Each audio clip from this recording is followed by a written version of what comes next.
தம்பி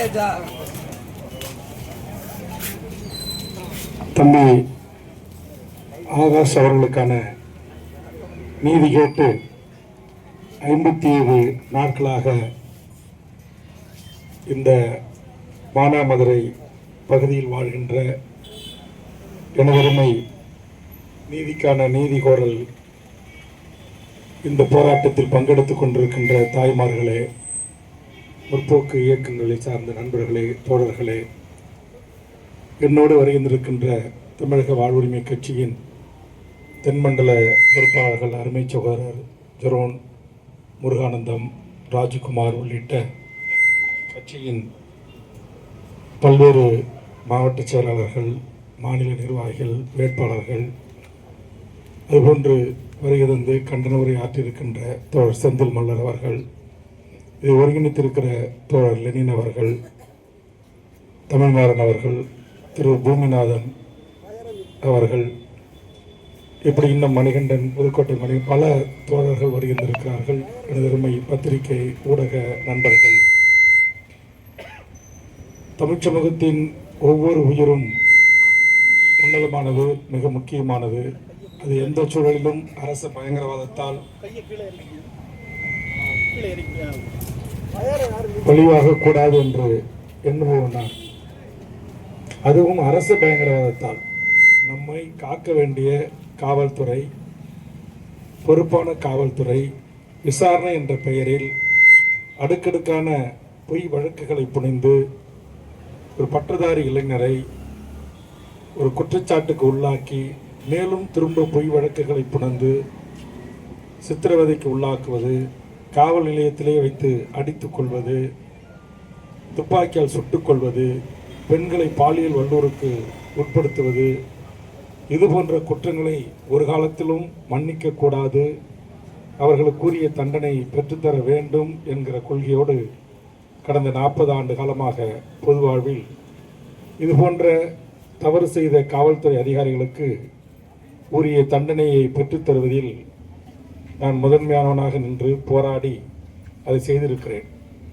அதே காவல்துறை அதிகாரிகளுக்காக ஒவ்வொரு சட்டமன்ற கூட்டத்தொடரிலும் நான் 3 முறை சட்டப்பேரவை உறுப்பினராக எம்எல்ஏவாக சட்டமன்றத்தில் இருந்தபோது கூட காவல்துறை நண்பர்களுக்கு 5 மடங்கு சம்பளம் தாருங்கள், அவருடைய பிள்ளை செல்வங்கள் என்ன படிக்க விரும்புகிறார்களோ அந்த படிப்பை அரசே அந்த செலவை ஏற்றுக்கொள்ளுங்கள், 8 மணி நேரம் அவர்களுக்கான வேலையை வரையுறை செய்யுங்கள், இதையெல்லாம் செய்துவிட்டு அவர்களுக்கான புத்தாக்க பயிற்சிகளை தாருங்கள், குடும்பத்தோடு நேரங்களை செலவிடுவதற்கு வாய்ப்புகளை வழங்குங்கள்.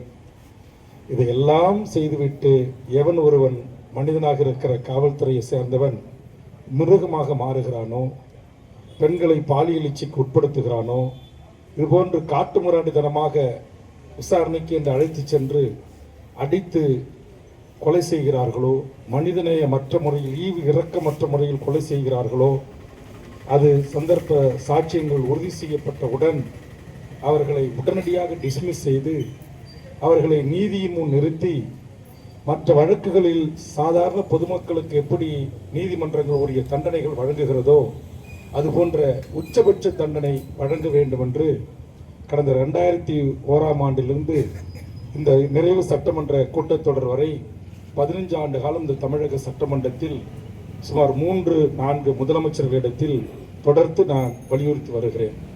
ஆனால் அதற்கு அரசுகள் எந்த நடவடிக்கையும் எடுத்ததாக எனக்கு தெரியவில்லை.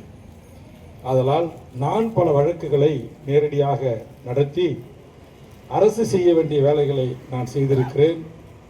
ஆதலால் வேல்முருகன் என்பவன் தென் மாவட்டத்திற்கு வர வேண்டிய அவசியம் என்ன? வடதமிழ்நாட்டின் பண்டூட்டி எம்எல்ஏவாக இருக்கிற வேல்முருகன் இரவு 8 மணியை தாண்டியும் எப்படியாவது ஆகாஷுக்கு நீதி கேட்கிற இந்த கவன ஈர்ப்பு போராட்டத்தில் பங்கெடுக்க வேண்டும். நாளை வாக்கு எண்ணிக்கை. ஒரு கட்சியினுடைய தலைவர் 200 தொகுதிகளிலே வேட்பாளரை நிறுத்தியிருக்கிறேன். எவ்வளவு வேலைகள் இருக்கும் எனக்கு. ஆனால் நான் அத்தனையும் ஒத்திவைத்து விட்டு இங்கு வருகின்றிருக்கிறேன் என்று சொன்னால், இந்த 57 நாட்கள் ஆகியும் உடலை வாங்காமல் நீதி கேட்டு இந்த உறவுகள் இங்கே காத்திருக்கிறார்கள்.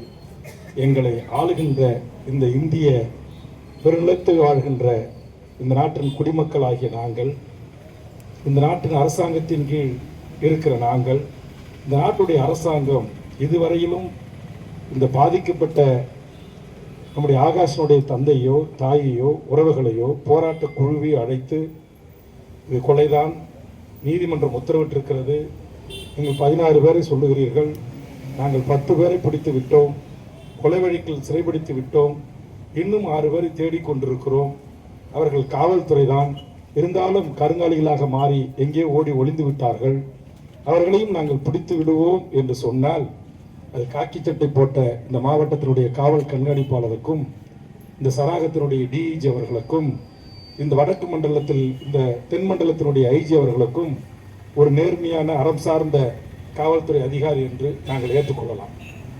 வழக்கு சிபிசிஐடிக்கு மாற்றப்பட்டு விட்டது என்று சட்ட ஒழுங்கு காவல்துறை சொல்லலாம்.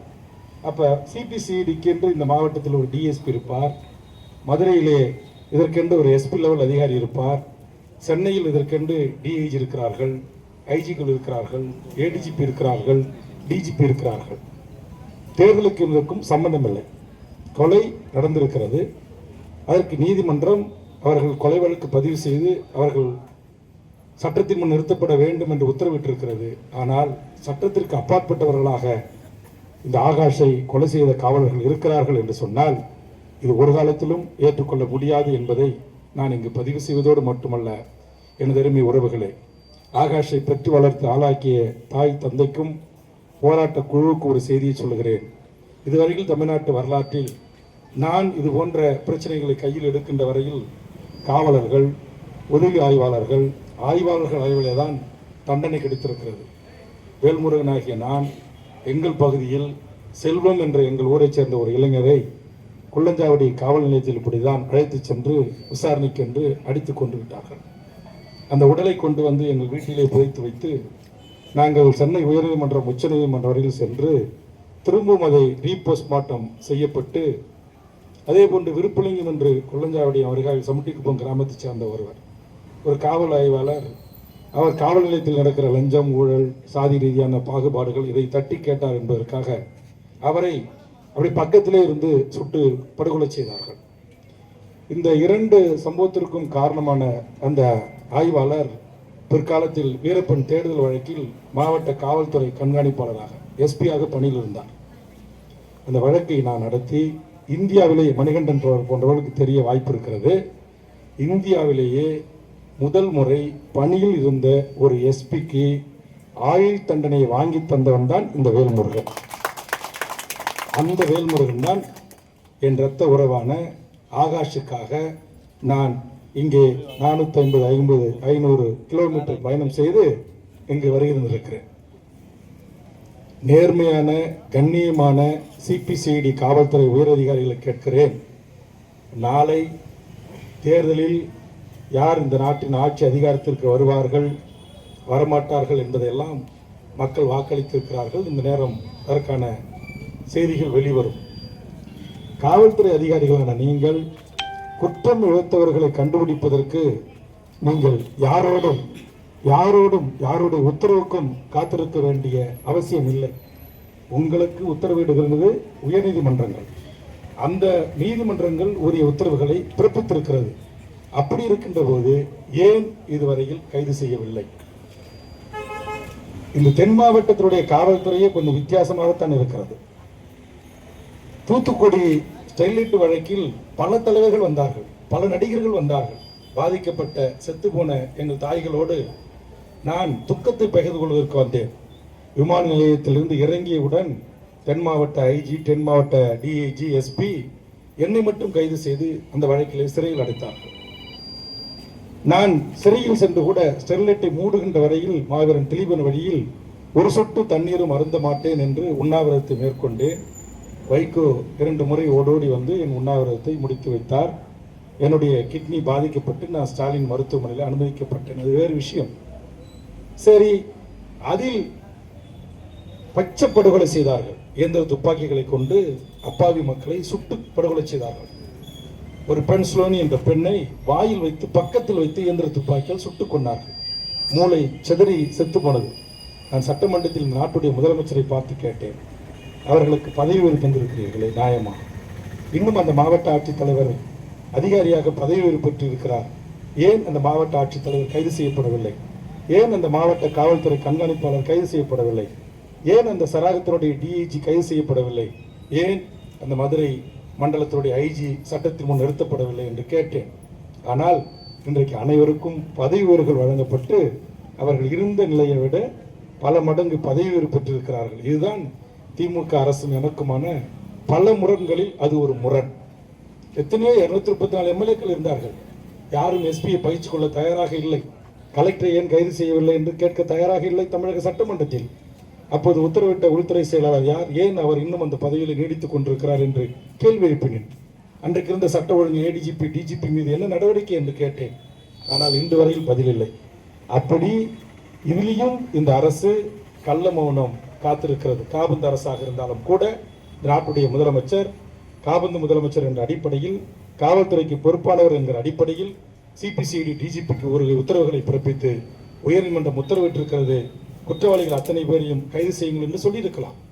இன்றைக்கு ஜெயராஜ் வழக்கில் என்ன நடந்திருக்கிறது? அவர்களுக்கு இன்னைக்கு எப்படிப்பட்ட தண்டனை நீதிமன்றத்தால் வழங்கப்பட்டிருக்கிறது? அதற்கான மேல்முறையீட்டுக்கான அவகாசத்தை நோக்கி அவர்கள் இன்றைக்கு முறையிட்டு காத்திருக்கிறார்கள். ஆனால் நீதிமன்றம் தன்னுடைய கடமையை மிகச்சரியாக செய்திருக்கிறது. நான் கூட தூக்கு தண்டனைக்கு எதிரானவர், மரண தண்டனைக்கு எதிரானவர். ஆனால் சமீப காலமாக தமிழ்நாட்டில் நடைபெறுகின்ற அத்துமீறல்கள், அதிகார துஷ்பிரயோகங்கள், இது போன்ற குரலற்ற ஏழை எளிய தலித்துகள், தெய்வந்திரகுல வேளாளர்கள், குறவர் என்று சொல்லக்கூடியவர்கள், அதுபோன்று ஆதரவற்ற சமூகத்தில் நலிந்த மக்களுடைய உயிர்கள் என்றால் அது மனித உயிர்கள் அல்லவா? அவர்களுக்கும் 6 அறிவு இருக்குது அல்லவா? அவர்கள் நம்மை போன்ற சக மனிதர்கள் தானே.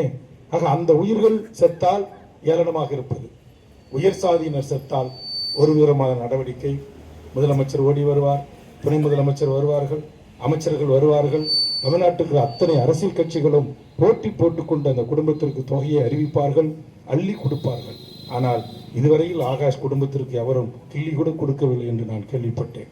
என் உறவுகளை கவலைப்படாதீர்கள், நாங்கள் இருக்கிறோம். தமிழர் வாழ்வுரிமை கூட்டமைப்பு இருக்கிறது, தமிழர் வாழ்வுரிமை கூட்டணி இருக்கிறது. எல்லாவற்றுக்கும் மேலாக நான் என் சொந்த உழைப்பில் சம்பாதித்த பணத்தைத்தான் இது போன்ற வழக்குகளுக்காக செலவிடுகிறேன். இதுபோன்று தமிழ்நாட்டில் பாதிக்கப்படுகின்ற குடும்பங்களுக்காக தோள் கொடுத்து துணை நிற்கிறேன். ஆதலால் சொல்லுகிறேன், இந்த வழக்கை நேர்மையாக சந்தித்து உயர்நீதிமன்றங்கள் உச்ச நீதிமன்ற வரையில் சென்று இந்த குற்றவாளிகளுக்கு கடுமையான தண்டனை பெற்றுத் தருவதற்கான முழு பொறுப்பையும் செலவையும் தமிழக வாழ்வுரிமை கட்சியும் நான் ஏற்றுக்கொள்ள கவலைப்படாது. அப்படித்தான் அந்த எஸ்பி வீரப்பன் வழக்கில் எஸ்பியாக இருந்தவரை சட்டையை கழட்டி யூனிஃபார்மோட கோர்ட்டுக்கு போனவரை எஸ்பியை சட்டையை கழட்டி ஆயுள் சிறைவாசியாக வெள்ளை ட்ரௌசரும் வெள்ளை சட்டையை போட்டு ஜெயிலில் உட்கார வைத்து வந்தான் வேல்முருகன். அதோடு இல்லை, உங்களுக்கு தெரியும், தென் மாவட்டத்தில் பிரேம்குமார் ஒரு எஸ்பி கேள்விப்பட்டிருப்பீங்க. அவர் பல ஆண்டுகளுக்கு முன்பு நாகர்கோயிலே ஒரு கிறிஸ்துவ ஒரு கன்னிஸ்திரியை விசாரணைக்கு அழைத்து சென்று அவர் ஆடையை அழித்து மார்புகளில் குண்டூசாலை குத்தி சித்திரவதை செய்தார். அதற்கு பிறகு ஒரு ராணுவ வீரரை அவர் புல்லட்டில் கட்டி ரீடிங் செயினை போட்டு இழுத்தார் தெருவாக. மக்கள் பயந்து ஓடினார்கள். பிரேம்குமார் என்றாலே அவர் எஸ்ஐயாக இருந்தபோது செய்தது. அந்த வழக்கை சரியாக நடத்தாமல் விட்டுவிட்டார்கள். பிறகு என்னிடத்தில் ஒரு சிக்கலில் அவர் மாட்டினார். கடலூருக்கு எஸ்பியாக வந்தார். என் மீது அதிகார வர்க்கம் சொன்னதற்காக என்னும் என் அண்ணன் சகோதரர்கள் அத்தனை பேர் மீதும் ஒரு கொலை வழக்கை பதிவு செய்து என்னை சுட்டு பிடிப்பேன் என்று சொல்லி சவால் விட்டார்.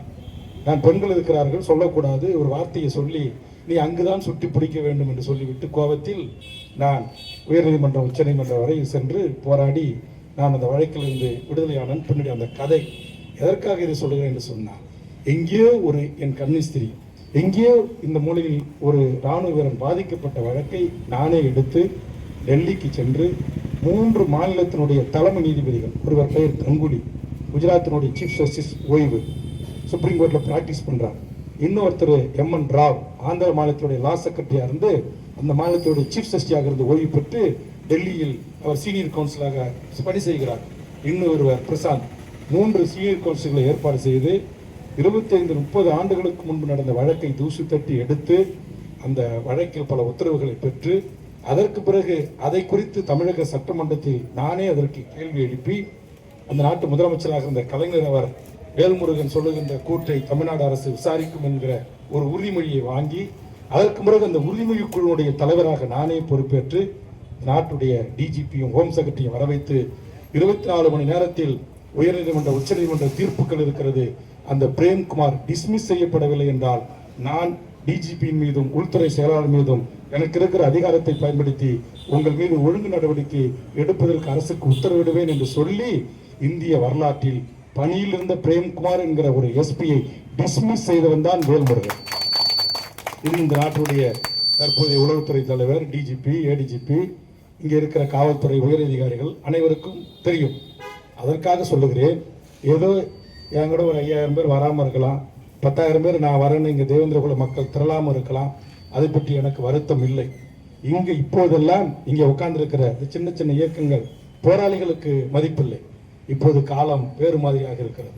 இந்த மண்ணையும் இந்த மக்களையும் இந்த மொழியையும் இந்த இனத்தையும் நேசிக்கக்கூடியவர்களுக்கு பின்னால் இந்த மக்கள் அணிதிரர்களாகவோ இல்லவோ, ஆனால் யாராருக்கும் பின்னாலோ அணிதிரண்டு கொண்டிருக்கிறார்கள்.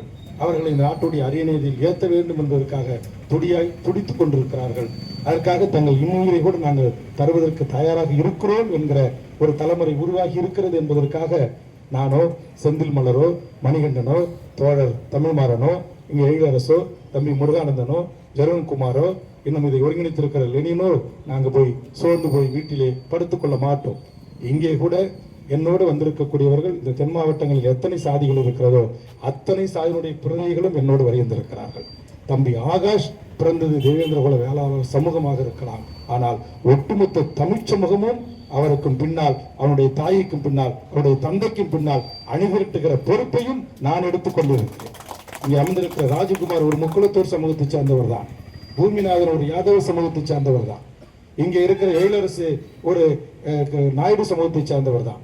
இங்க எல்லா சமூகங்களும் இருக்கிறார்கள். தேவர் சமூகத்தை சேர்ந்த தம்பி ராஜேஷ் இருக்கிறார். இங்கே ரெட்டியார் சமூகத்தை சேர்ந்த திரு ராம் தொழிலதிபர் என்னோடு வந்திருக்கிறார். இங்கே திரு நம்முடைய சிவகிரி ஜமீன் குடும்பத்திலிருந்து முதல் வாரிசு இங்கு வருகின்றிருக்கிறார்கள். ஒட்டுமொத்த தமிழ் சமூகம் நாங்கள் ஒரு அணியாக திரண்டிருக்கிறோம். நிச்சயமாக ஆகாஷுக்காக நீதி கேட்போம். எம் கட்சியின் சார்பாக ஆகாஷினுடைய தாய்க்கும் தந்தைக்கும் குடும்ப நிதியாக ரூபாய் 1 லட்சம் ரூபாயை நான் வழங்குகிறேன். வழக்கு நீதி எவ்வளவு ஆனாலும் பரவாயில்லை, எத்தனை லட்சங்கள் ஆனாலும் போராட்ட குழு தம்பி லெனின் இருக்கிற தமிழ்மாறன் போன்றவர்கள், செந்தில் மல்லர் போன்றவர்கள் சீனியர் கவுன்சில் ஏற்பாடு செய்யுங்கள். நான் அப்போது வைத்த வழக்கறிஞர் திரு சங்கரசுப்பு, நீதிபதியாக இருந்த திரு KM பாட்சா, நீதிபதியாக இருந்த திரு சந்துரு, மறைந்த மயிலாடுதுறை ராமதாஸ், மறைந்த மூத்த வழக்கறிஞர் கலைமணி, இப்படி எனக்கு வழக்கறிஞராக இருந்தவர்களே பல பேர் சென்னை உயர்நீதிமன்றத்தின் நீதிபதியாக, உச்ச நீதிமன்றத்தின் நீதிபதியாக போனார்கள். இதில் நமக்கு நியாயம் கிடைக்கவில்லை என்று சொன்னால் நிச்சயம் நாம் மூத்த வழக்கறிஞர்களை கொண்டு நாம் போராடுவோம். இன்னமும் நீதியை வழங்கக்கூடிய நேர்மையான, ஜாதிக்கு விலை போகாத, பணத்துக்கு விலை போகாத, அரச பயங்கரவாதத்திற்கு துணை போகாத நீதி அரசர்கள் இருக்கிறார்கள். அதனால்தான் நம்முடைய ஜெயராஜுக்கும் பெண்ணி குயிக்கும் நீதி கிடைத்திருக்கிறது. காவல்துறை அதிகாரிகள் என்பதற்காக தண்டனையை அவர்கள் குறைக்கவில்லை. காவல்துறையாக இருந்தாலும் நீ செய்தது குற்றம். அப்பன் மகனை அடித்தே கொலை செய்திருக்கிறாய், சித்திரவதையை கொலை செய்திருக்கிறார், சாட்சிகள் இருக்கிறது, சான்றுகள் இருக்கிறது, செல் என்று இன்றைக்கு அவர்களுக்கு தூக்கு தண்டனை கிடைத்திருக்கிறது. ஆக இன்னும் நீதி இந்த மண்ணில் செத்து போகவில்லை. இன்னமும் கூட ஒரு சில பத்திரிகை ஊடகங்கள் தர்மத்தோடு நடந்து கொள்கிறார்கள். பல ஊடகம் பத்திரிகைகளில் எங்கே இருக்கிறது ஊடக தர்மம், எங்கே இருக்கிறது பத்திரிகை தர்மம், எங்கே இருக்கிறது 4வது தூண் என்று தேட வேண்டிய சூழலிலும் கூட சில அங்கொன்றும் இங்கொன்றுமாக யாரோ ஒரு ரிப்போர்ட்டர்ஸ், யாரோ ஒரு பத்திரிகையாளர் இது போன்ற செய்திகளை இந்த உலகத்துக்கு சொல்லிக் கொண்டுதான் இருக்கிறார்கள், எழுதி கொண்டுதான் இருக்கிறார்கள். அவர்கள் துணையோடு மனித உரிமைக்காக போராடுகின்ற இயக்கங்களோடு, அமைப்புகளோடு நாம் சேர்ந்து கண்டிப்பாக இதற்கான நீதியை பெறுவோம்.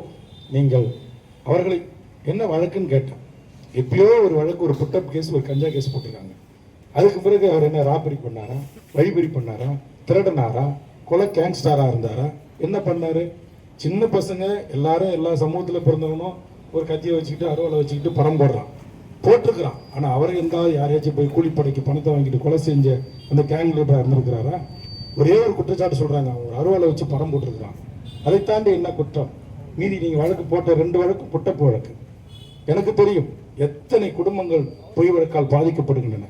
எத்தனை குடும்பங்கள் நடுநாசிக்கு வந்திருக்கிறது. எல்லாம் உண்மைக்கு மாறான வழக்குகள்.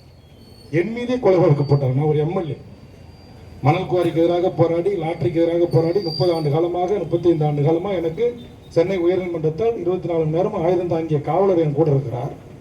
காவலர் என் கூட இருக்கும்போது நான் கத்தியை ஓங்கி ஒருவனை வெட்டினேன் என்று என் மீது வழக்கு. என் அண்ணன் தம்பி அத்தனை பேர் மீது வழக்கு. ஆக ஒரு எம்எல்ஏ மீதே பொய் வழக்கு போடுவது இந்த அரசு பயங்கரவாதம் என்று சொன்னால் சாதாரண ஆகாஷ் மீது போடுவார்கள் தான். ஆனால் அதை எதிர்த்து வீரியத்தோடு போராடி அந்த ஆகாஷனுடைய அநியாய அக்கிரம படுகொலைக்கு நாம் நீதி கோருவோம். இது ஒரு சிறு கூட்டமாக இருக்கலாம்.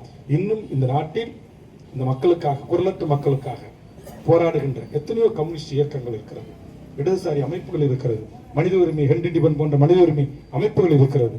இன்னும் இந்த நாட்டில் நல்ல மனிதர்கள் அன்பொன்றுமாக இருந்து கொண்டுதான் இருக்கிறார்கள். ஆதலால் என் தாய்களே, கவலைப்படாதீர்கள். அருமை சகோதரர்களே, நான் வந்ததனுடைய நோக்கம், நாங்கள் எல்லாம் இருக்கிறோம். நான் அஜித் வீட்டுக்கும் போனேன். தென் மாவட்டங்களில் எங்கெல்லாம் பாதிக்கப்படுகின்றது, மணிகண்டன் கலவரம், அப்போது நான் செல்ல முடியவில்லை. இப்படி எல்லா பிரச்சனைக்கும் நான் கண்டித்திருக்கிறேன், சட்டமன்றத்தில் பேசியிருக்கிறேன். மயிலாப்பூரில் ஒரு ஆட்டோ தொழிலாளி அடித்துக் கொண்ட போது முதலமைச்சர் அது கொலை இல்லை என்று சொன்னார். நான் பேசிய பிறகுதான் அது கொலை என்று ஒத்துக்கொண்டு நடவடிக்கை எடுத்தார். ஆக பல சம்பவங்களை காவல்துறை மூடி மறைத்த போது அதை வெளி உலகத்துக்கு கொண்டு வந்திருக்கிறேன் என்னுடைய சட்டமன்ற பேச்சின் ஊடாக. அதைத்தான் செந்தில் மல்லர் அவர்கள் இங்கு சுட்டி காட்டினார்கள். ஆக எங்கு இது போன்ற மனித மரணங்கள் நடந்தாலும், மனித படுகொலைகள் நடந்தாலும், காவல் நிலைய கற்பழிப்புகள் நடந்தாலும் அத்தனைக்கும் நாம் நீதியை பெறுகின்ற அந்த 40 ஆண்டு காலம் என்னுடைய கடந்து வந்த பாதை. பச்சாத்தியில் ஏற்பட்டது, வீரப்பனோடு இருந்தார்கள் என்பதற்காக பாதிக்கப்பட்ட மக்களுக்கான நீதி கேட்டதிலிருந்து பல புத்தூர் காவல் நிலைய வழக்கு, குள்ளஞ்சாவடி கத்தவு, நம்முடைய புத்தாண்டிக்குப்பம் வசந்தா கற்பழிப்பு, இப்படி புத்தூர் காவல் நிலையம், ஆண்டிமட காவல் நிலைய வழக்கு, சிதம்பரம் பத்மினி வழக்கு என்று இந்த 40 ஆண்டு காலத்தில் தமிழ் சமூகத்தில் ஏற்பட்ட லாப்கப் மரணங்களிலிருந்து, கற்பழிப்பு சம்பவங்களிலிருந்து எல்லாவற்றிலும் ஏதோ ஒரு ஒரு ஒரு ஒரு முனையில் தோல் நின்று துணை நின்று இதற்கெல்லாம் நீதி கோரலில் ஒரு பங்காற்றியவன் ஹென்றி டிபனோடு, மற்றமற்ற திரு SV ராஜதுரை போன்றவரோடு, பல்வேறு மனித உரிமை அமைப்புகளோடு, அந்த அடிப்படையில் நான் சொல்லுகிறேன், நிச்சயம் இந்த அக்கிரம அநியாய இந்த அதிகாரம், நம்மை காக்க வேண்டிய காவல் அரண்கள், நம்மை பாதுகாக்க வேண்டிய காவல்துறை அதிகாரிகள், அவர்களே இது போன்று உணர்ச்சி வயப்பட்டு அல்லது சாதிய ரீதியான ஒரு வெறுப்பின் ஊடாக மக்களை அணுகுவது, இளைஞர்களை அணுகுவது, பொய் வழக்கு போடுவது, அல்லது தாங்கள் ஏதோ ஹீரோயிசம் செய்கிறோம் என்பதற்காக இவர்களெல்லாம் அடித்தால் யார் கேட்பது என்று கண்மூடித்தனமாக அடிப்பது, ஆடைகளை கவித்தடிப்பது, இந்த ஆகாஷனுடைய ரத்தத்தை உறிஞ்சிருக்கிறதா என்று சொல்லுகிறார்கள், எவ்வளவு சித்திரவதைக்கு உள்ளாக்கி இருக்கிறார்கள். இப்படி மனிதநேயமற்ற முறையில் இப்போதுதான் கண்முன்னே உங்களுக்கு பென்னிக்ஸ் வழக்கில் நடந்திருக்கிறது. இப்படி இருக்கின்ற போது இது ஒரு சம்பவம். இங்கே ஒரு அம்பாசம்பத்துக்கு ஒரு ஒரு அதிகாரி பல்லை பிடுங்குகிறார், கொரடாவை வச்சு, கட்டிங் பெயர் வச்சு. சொல்லுங்க, எவ்வளவு அநியாயம் நடக்குது. மனிதர்களை மனிதர்களாக பார்க்கின்ற அந்த எண்ணமே காவல்துறை இருக்கிற சில கருப்பு ஆடுகளுக்கு இல்லை. 1.25 லட்சம் காவலர்கள்ல ஒரு 100-200 காவலர்கள், அது 1% காவலர்கள் இப்படி மோசமாக நடந்து கொண்டார். அஜித்தை அநியாயமாக அடித்துக் கொண்டார்கள். இப்போது அந்த வழக்கை கொடுத்தவரை நான் அப்படி ஒரு வழக்கை கொடுக்கவில்லை என்று சொல்லுகிறான். அப்ப அந்த உயிருக்கு யார் பொறுப்பு? அப்ப அவரை காப்பாற்றுவதற்காக எத்தனை உயரதிகாரிகள் சம்பந்தப்பட்டிருக்கிறார்கள் என்று பல பத்திரிகை ஊடகங்களை வெளிவந்திருக்கிறது. ஆக இந்த நாட்டில் இன்னைக்கு ஸ்டெர்லைட்ல இருந்து இன்னும் நமக்கு நீதி கிடைக்கல. பல வழக்குகளில் நீதி கிடைக்கல. ஆனால் சில வழக்குகளாவது நீதி கிடைக்கிறது. அந்த சில வழக்குகளில் ஒரு வழக்காக ஆகாஷனுடைய வழக்கு இருக்கும். கண்டிப்பாக நீங்க நீதி வேண்டும் என்று அமர்ந்திருக்கிறீர்கள் பதாகைகளோடு. நிச்சயம் உங்களுக்கு நீதி கிடைக்கும். அதற்கு தமிழக வாழ்வுரிமை கட்சியும், நான் சார்ந்திருக்கிற தமிழர் வாழ்வுரிமை கூட்டமைப்பும் கூட்டணியும் உங்களுக்கு தோள் கொடுத்து துணை நிற்போம் என்பதை இந்த நேரத்தில் தெரிவித்து, ஏதோ குறைந்தபட்சம் இந்த ஜனநாயக ரீதியாக இந்த கவனத்தை ஈர்ப்பதற்காக இதை அனுமதி அளித்த மாவட்ட நிர்வாகத்திற்கு நன்றி சொல்லி, இவ்வளவு நேரம் காத்திருந்த எனதருமை பத்திரிகை ஊடக நண்பர்களுக்கும் நன்றி சொல்லி, அனைவருக்கும் நன்றி சொல்லி நிறைவு செய்கிறேன்.